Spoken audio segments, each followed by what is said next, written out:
Assalamualaikum warahmatullahi wabarakatuh. Salam lestari, salam konservasi.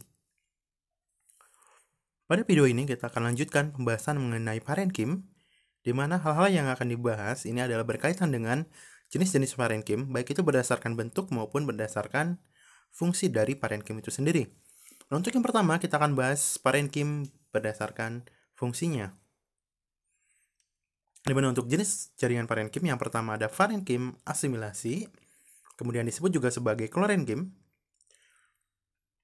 Nah, untuk parenkim asimilasi, ini disebut juga sebagai klorenkim karena parenkim ini mengandung klorofil. Sehingga parenkim asimilasi ini perannya adalah untuk asimilasi makanan atau pembentukan makanan, dan biasanya kita kenal dengan istilah fotosintesis. Kemudian yang kedua, parenkim makanan. Ini berbeda dengan parenkim asimilasi, di mana untuk parenkim asimilasi adalah pembentukan atau pembuatan makanan, sedangkan untuk parenkim makanan adalah parenkim untuk menyimpan cadangan makanan yang tadi kita sudah bahas, yaitu berupa leukoplas, baik itu amiloplas, proteinoplas, maupun elaioplas. Kemudian yang ketiga, parenkim air. Ini adalah parenkim yang menyimpan air. Kemudian parenkim tanin. Ini adalah parenkim yang mengandung zat-zat tanin. Nanti kita akan bahas semuanya. Kemudian parenkim udara atau aerenkim, yaitu parenkim yang biasanya digunakan sebagai pelampung karena menyimpan udara, dan biasanya ini dimiliki oleh tumbuhan-tumbuhan terapung. Kemudian yang selanjutnya adalah parenkim pengangkut. Nah, untuk parenkim asimilasi, ini berada di bagian tepi alat tumbuhan, baik yang terkena sinar matahari. Jadi, untuk parenkim asimilasi nanti akan berbeda dengan parenkim makanan. Untuk parenkim asimilasi, syaratnya itu harus terkena matahari, karena dengan adanya cahaya matahari, maka ini menunjang untuk proses fotosintesis atau proses asimilasi makanan. Dan untuk parenkim asimilasi ini bukan hanya terdapat pada daun, tapi juga terdapat pada batang muda. Tandanya, batang yang masih muda itu berwarna hijau, dan batang yang berwarna hijau itu biasanya mengandung stomata, dan di stomata itu ada klorofil, sehingga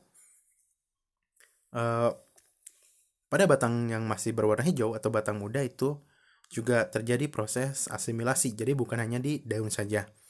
Kemudian untuk mengandung kloroflas, ini yang kemudian berisi butiran tepung hasil dari asimilasi. Kemudian selnya banyak dan juga mengandung klorofil. Kemudian fungsinya adalah untuk fotosintesis atau sintesis karbohidrat. Jadi kita bahas untuk parenkim asimilasi. Ini intinya adalah untuk proses asimilasi makanan melalui proses fotosintesis. Nah, di sini ada gambaran mengenai struktur dari mesofil daun.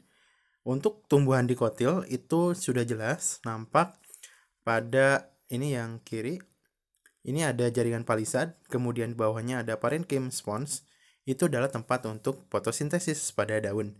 Kemudian yang sebelah sini ini adalah pada daun monokotil, di mana pada daun monokotil ini tidak terjadi diferensiasi pada mesofil daunnya, sehingga parenkimnya itu tidak disebut sebagai parenkim palisade dan parenkim spons karena memiliki bentuk yang relatif sama, sehingga sukar untuk dibedakan antara palisade dan spons.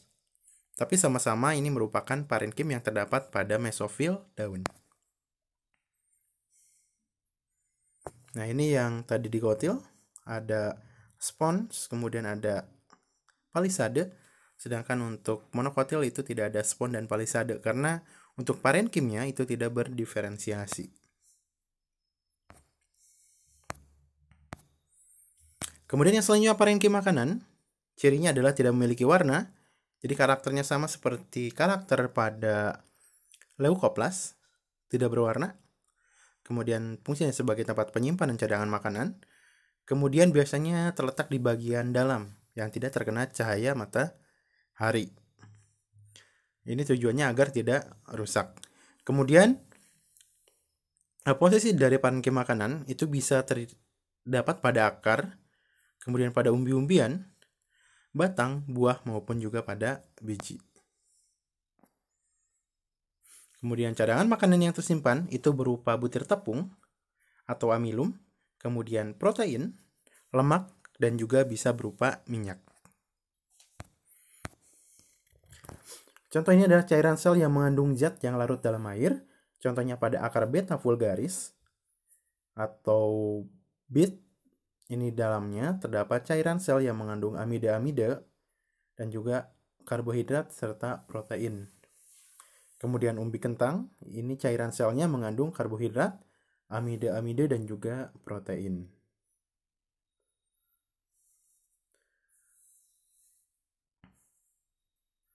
Nah, jadi untuk butir tepung itu disebut juga sebagai pati atau amilum. Kemudian untuk parenkim air, ini adalah jaringan penyimpanan air, biasanya terdapat di dalam vakuola dan berupa sel aktif yang berukuran besar dengan dinding sel yang tipis. Dimana untuk parenkim air biasanya untuk satu vakuola dengan vakuola yang lain antar sel itu disambungkan dengan plasmodesmata.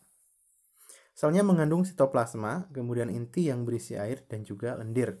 Kemudian lendirnya berfungsi untuk menambah daya serap dan daya untuk menahan air pada sel yang terdapat di sekitar protoplas dan juga dinding. Nah, kita bisa lihat ini merupakan contoh daripada parenkim air, kemudian antara vakuola antar sel itu dihubungkan oleh plasmodesmata, yaitu berupa benang-benang, di mana ketika air di sini berkurang, kemudian di sini penuh, maka airnya akan ditransfer. Nah, ini struktur untuk parenkim air, di mana di sini ada lamela tengah, kemudian plasmodesmata, kemudian lumen, yaitu ruangan, kemudian juga dinding primer, ini pembahasannya di dinding sel. Dinding sel ini ada dinding primer, ada dinding sekunder, dan juga ada lamela tengah. Jadi ini adalah lumen, kemudian ini adalah benang-benang plasmodesmata. Kemudian yang selanjutnya parenkim tanin, yaitu sel parenkim yang berisi zat penyamak atau tanin. Struktur selnya bisa tunggal, bisa juga berkelompok. Kemudian pada daun, sel tanin tersebar pada zona-zona tertentu. Kemudian pada batang, sel tanin terpusat. Biasanya terdapat di bagian empulur atau juga di seludang empulur. Jadi untuk tanin ini adalah zat penyamak yang suka dimanfaatkan untuk industri pembuatan samak. Kemudian peran dari tanin ini untuk tumbuhan ini adalah untuk menghindari proses pembusukan.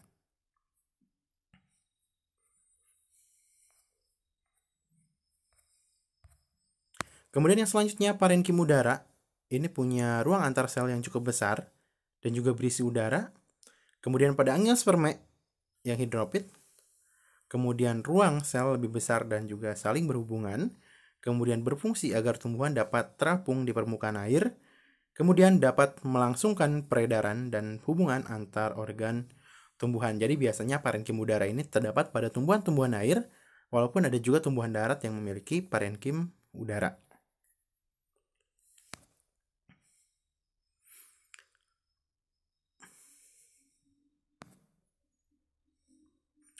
Nah, contoh ini pada ekornia.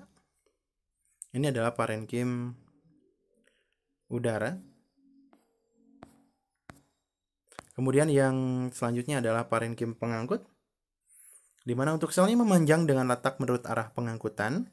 Contohnya adalah parenkim pada jari-jari empulur. Kemudian berfungsi sebagai alat pengangkut yang menghubungkan jaringan sebelah luar dan sebelah dalam. Dan kita tidak asing dengan parenkim jari-jari empulur ini, karena ini berhubungan juga dengan jaringan pengangkut.